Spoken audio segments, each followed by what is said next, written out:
Waitress swapped his glass in secret. The billionaire's eyes widened when he understood she'd rescued him. The glass shattered against the marble floor, champagne splashing across Italian leather shoes worth more than her monthly rent. Amelia's heart stopped as the billionaire's eyes locked with hers, not with anger, but with something far more dangerous, recognition. He knew what she'd done. But would he tell everyone else in the room why she had switched his drink? Or would he keep her desperate secret?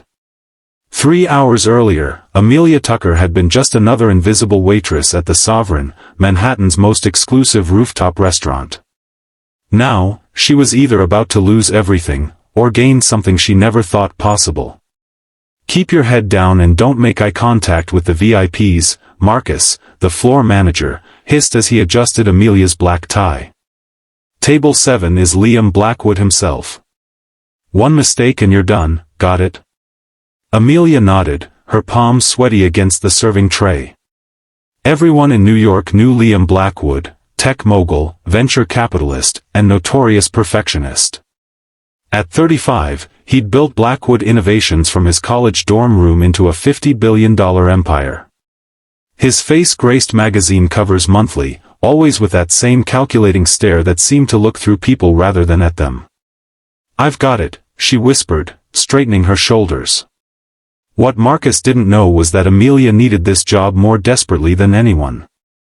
Her mother's medical bills had piled up faster than autumn leaves, and the experimental treatment not covered by insurance was their last hope.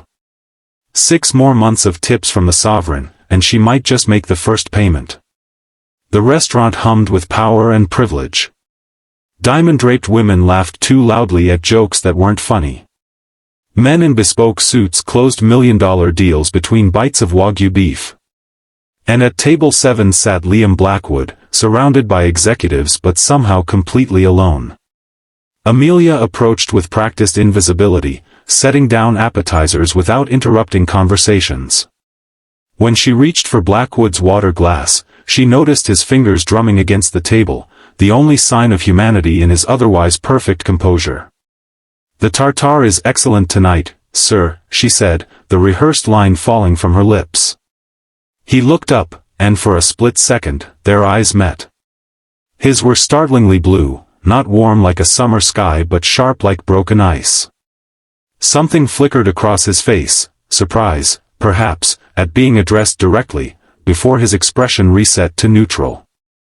"Thank you," he said, his voice lower than she'd expected.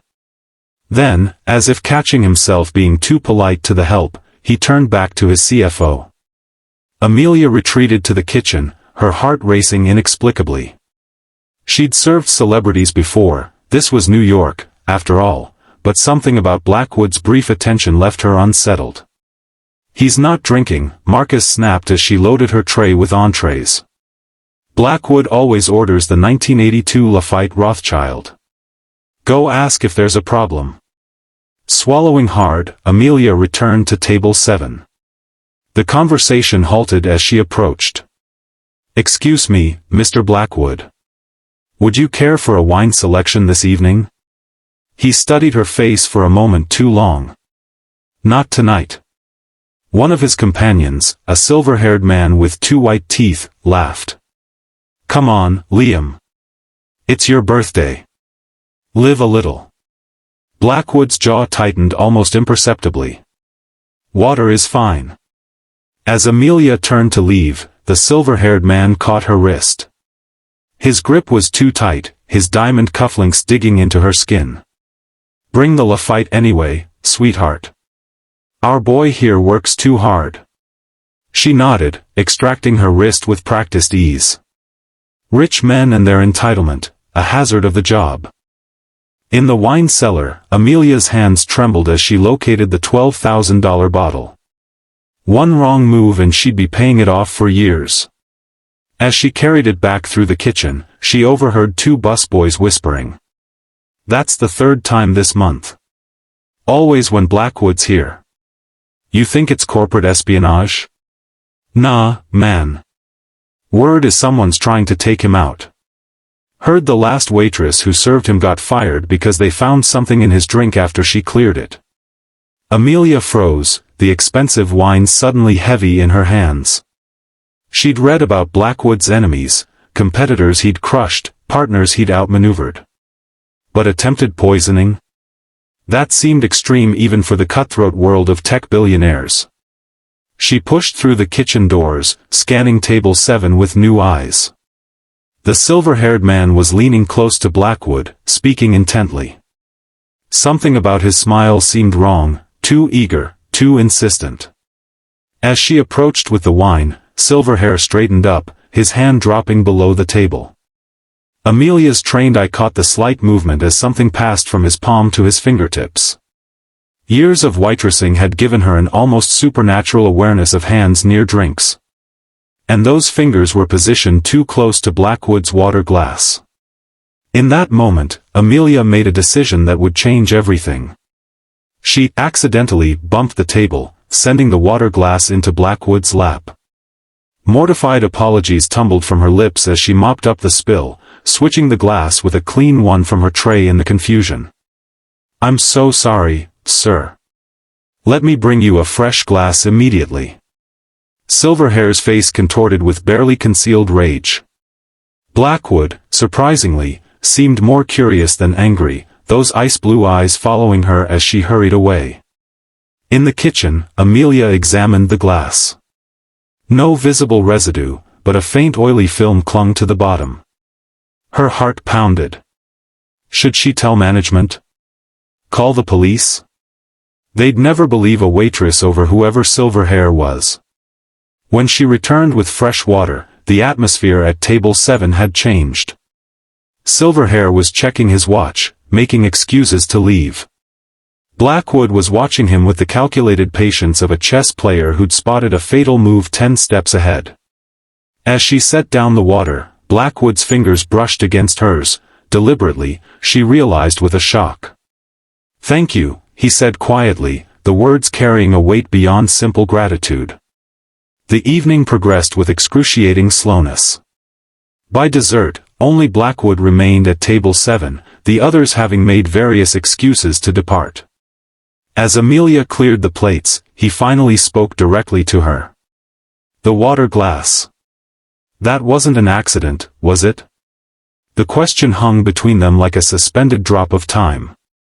Amelia's future balanced on her answer. "I don't know what you mean, sir." His lips curved slightly. "I think you do. Richard has been trying to edge me out for months. The board meeting tomorrow would have been the perfect opportunity if I were indisposed." Amelia's throat went dry. "I should get back to work. What's your name?" "Amelia." "Amelia Tucker." He nodded, as if filing the information away. "Well, Amelia Tucker, I believe I owe you a debt." Before she could respond, Marcus appeared at her elbow, face flushed with excitement. "Mr. Blackwood. Is everything to your satisfaction?" "More than satisfactory," Blackwood replied, his eyes never leaving Amelia's face. "In fact, I'd like to speak with you about Ms. Tucker here." Amelia's stomach dropped. Was he going to report her for the water incident after all? "Of course, sir. Is there a problem?" Marcus's smile remained fixed, but his eyes promised Amelia termination. "No problem. I'd like to arrange for her to serve as my personal waitress whenever I dine here. With appropriate compensation, of course." Marcus blinked rapidly. "That's highly unusual, sir. So is finding staff with actual observational skills." Blackwood stood, buttoning his jacket with unhurried precision. "I'll have my office send over the details tomorrow." As he turned to leave, he paused beside Amelia. "Sometimes the smallest actions reveal the most about a person's character," he said quietly. "Thank you for the excellent service, Ms. Tucker." After he left, Marcus turned to her with wide eyes. "What the hell did you do?" Amelia shook her head, still processing. "My job, I guess." The next morning, Amelia woke to a text from an unknown number. "The glass has been analyzed. Confirmed presence of GHB and digitalis. Police have been informed. Your discretion is appreciated. LB. She stared at her phone in disbelief. She'd actually prevented a poisoning. But how had he gotten her number? A second text followed. Your mother's treatment at Memorial Sloan Kettering begins next week. Consider it handled. This isn't charity, it's repayment of a debt. Tears blurred her vision. How did he know about her mother? About the treatment they couldn't afford? A third message appeared. Dinner. Tonight. 8 p.m. Car will pick you up. Not a request. Amelia's hands trembled. This wasn't how real life worked. Billionaires didn't swoop in and solve problems for random waitresses. There had to be a catch. But as she thought of her mother, of the treatments that might save her life, Amelia knew she had no choice but to find out what Liam Blackwood really wanted. The black Bentley arrived precisely at 8 p.m. To Amelia's surprise, it didn't take her to a restaurant but to Blackwood Tower, the gleaming skyscraper that dominated the Manhattan skyline. In the private elevator to the penthouse, Amelia's reflection stared back at her, a woman in a simple blue dress, looking both terrified and determined. Whatever game Blackwood was playing, she wouldn't be just a pawn. The elevator opened directly into a vast apartment with floor-to-ceiling windows showcasing the glittering city below. Blackwood stood by the window, silhouetted against the lights, a glass of water in his hand. You came, he said, turning to face her. You didn't give me much choice, she replied, finding her voice. How did you know about my mother? He gestured to the dining table, already set for two. I make it my business to know things.